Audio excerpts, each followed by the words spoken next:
দীর্ঘদিন থেকে গ্রাহকদের সাথে প্রতারণা করে আসছে বরাক উপত্যকার বিভিন্ন গ্যাস এজেন্সি। এটি একটি অত্যন্ত গুরুত্বপূর্ণ প্রতিবেদন, জনস্বার্থে অবশ্যই শেয়ার দেবেন। শহরাঞ্চলে হোম ডেলিভারি বাবদ অতিরিক্ত 50 থেকে 60 টাকা সংগ্রহ করছে গ্যাস এজেন্সিগুলো। এছাড়াও গ্রামীণ এলাকায় হোম ডেলিভারি না দিয়েও গ্রাহকদের কাছ থেকে অতিরিক্ত 27 টাকা সংগ্রহ করছে বিভিন্ন গ্যাস এজেন্সিগুলো। রন্ধন গ্যাস সিলিন্ডারের জন্য বুকিং করার পর ওই গ্রাহকদের ঘরে সিলিন্ডার পৌঁছে দেওয়া গ্যাস এজেন্সির জন্য বাধ্যতামূলক, কারণ গ্রাহকেরা সিলিন্ডার ক্রয় করার সময় যে মূল্য দিয়ে থাকেন ওটার সাথে ডেলিভারি চার্জ ও সংযুক্ত থাকে। গ্যাস বুকিং করার পর যদি গ্যাস এজেন্সিগুলো গ্রাহকদের ঘরে সিলিন্ডার পৌঁছে না দিয়ে থাকে অথবা সিলিন্ডার পৌঁছে দেওয়ার পর যদি ডেলিভারি বয় অতিরিক্ত টাকা দাবি করে, তাহলে টোল ফ্রি নাম্বারে অভিযোগ করতে পারেন গ্রাহকরা। আর যদি কোনো গ্রাহক নিজে গ্যাস এজেন্সি থেকে সিলিন্ডার সংগ্রহ করে, তাহলে ওই গ্রাহককে সিলিন্ডার প্রতি 27 টাকা 60 পয়সা রেহাই দিতে হবে গ্যাস এজেন্সিগুলোকে। সচেতনতার অভাবে দীর্ঘদিন যাবৎ শহরাঞ্চল থেকে শুরু করে গ্রামাঞ্চলের গ্যাস এজেন্সিগুলো গ্রাহকদের সাথে প্রতারণা করে আসছে। শহর এলাকায় হোম ডেলিভারি করে অতিরিক্ত 50 থেকে 60 টাকা সংগ্রহ করছে গ্যাস এজেন্সিগুলো।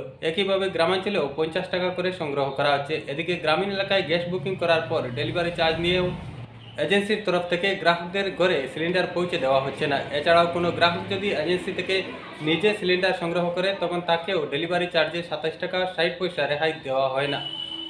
বর্তমানে বরাক উপত্যকায় সিলিন্ডারের মূল্য 1038 টাকা। সুতরাং কোনো গ্রাহক যদি নিজে এজেন্সি থেকে সিলিন্ডার সংগ্রহ করে, তাহলে তাকে 27 টাকা 60 পয়সা ডেলিভারি চার্জ কেটে 1010 টাকা সিলিন্ডারের মূল্য বাবদ এজেন্সিকে প্রদান করতে হবে এবং এজেন্সির তরফ থেকে ওই গ্রাহকের জন্য বাধ্যতামূলকভাবে ক্যাশ অ্যান্ড ক্যারি অপশনটিও চালু করে দিতে হবে। শহর এলাকায় গ্যাস সিলিন্ডার হোম ডেলিভারি করার পর অতিরিক্ত 1 টাকাও দাবি করতে পারবে না ডেলিভারি বয়, কারণ গ্রাহকেরা গ্যাসের মূল্য বাবদ যে টাকা দিয়ে থাকেন ওটার সাথে ডেলিভারি চার্জও সংযুক্ত থাকে। গ্রাহকরা সচেতন না থাকায় এবং এই দুর্নীতির বিরুদ্ধে প্রতিবাদ না করায় প্রতি মাসে কোটি কোটি টাকা জনসাধারণকে প্রতারণা করে আত্মসাৎ করছে গ্যাস এজেন্সিগুলো।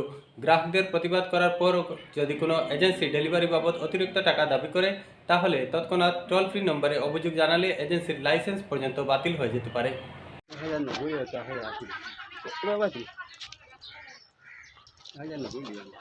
90 তোমরা সিস্টেম জানো নি? অ্যাকচুয়ালি সিস্টেম হলো তোমরা ওই যে এক্সট্রা যে চার্জ 50 টাকা লো, এটা নিয়ম নাই, এটা জানো নি? জানো নি? তুমি 1000 কত লেখা কেন ইনভেস্ট কত লেখা? 38 টাকা 38 টাকাই লইবার কথা, জানো নি? জানো নি? আমিও জানি হ্যাঁ সবাই জানি, কিন্তু আমরা এজেন্সি থেকে দেয় না তো। এজেন্সি থেকে দেনা নি? এজেন্সি থেকে কোন এজেন্সি তোমার? আচ্ছা লই কোন এজেন্সি? আচ্ছা লই লই এজেন্সি কোন এজেন্সি থেকে আইছো? জানবি তানবিম এজেন্সি। কত কত আসি? 1080 টাকা দিতাম, ওই কইছো কিন্তু 1080 না নি? আচ্ছা টাকা আপনার থেকে 1037 নেই, আরো বেশি নেই? বেশি নেই, কত বেশি নেই? 50-60 টাকা বেশি নেই। 50-60 টাকা বেশি নেই। হ্যাঁ। এটা কি নতুন নেন আগের থেকে নিত? আগেটা কিনে আচ্ছা আপনার বাসা কই? 70 50টা বেশি লয়। হ্যাঁ 50 মানে 1026 লয় এটা তো তেল লয়, মা এটা লয়, মা কেরিং চার্জ করে লয় এটা। কোরিয়ান লয়। এটা কি তার নতুন লয় না বহুত আগে থেকে লয়? এটা দিতে লাগে।